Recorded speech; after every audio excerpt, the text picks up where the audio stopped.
155 Port Hackney Road. The resident reports after rainfall that water cascades down the back of the built-in wardrobe. A couple of strange things happening here. There's weep holes between the levels that have been filled in. There.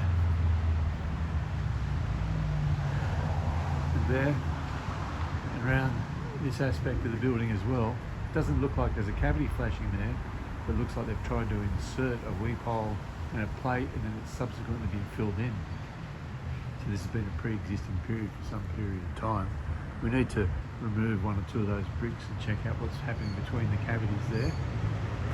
We also have the risk of overflowing gutters from tree branches overhanging the gutters. There's a possibility of water overflowing down the cavities during peak rainfall. There's a downpipe located on this corner of the building.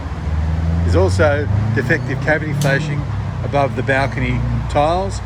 I've probed the cavity and the cavity flashing ends up halfway through the brick. It's not effective, and you can see the bricks are saturated under the cavity flashing. That's the back of the built-in wardrobe. There's no effective waterproofing turn-up.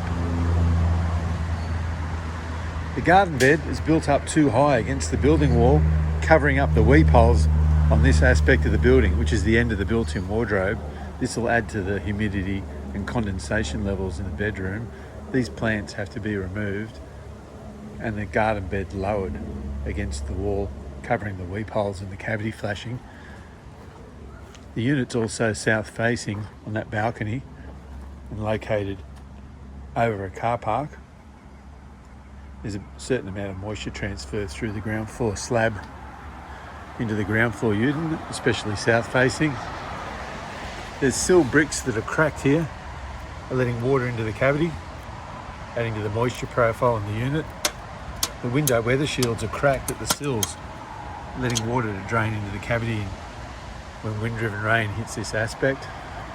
The top of the window is not sealed into the cavity, possibly letting more water into the cavity.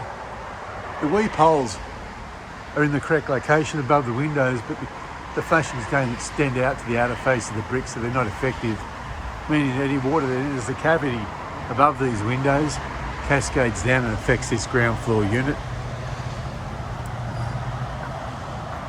It would be highly beneficial if there was some localised repointing on this wall, and this southern aspect wall was sealed with a clear masonry sealer, but the main water points of water entry, overflowing gutters,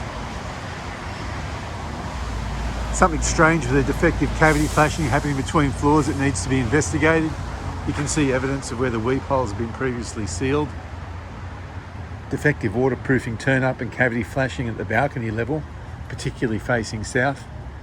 Concealed weep holes on this aspect of the building. This garden bed needs to be removed and the weep holes exposed. Unsealed weather shields and cracked sill bricks, allowing water into the cavity. Unsealed header under the lintel. Defective cavity flashings above the window, and the fact that the unit is south facing over a car park below. There's a certain amount of moisture transfer through the floor. You just have to try and minimise the amount of moisture saturating the internal brick skin and causing the condensate and mould in the unit.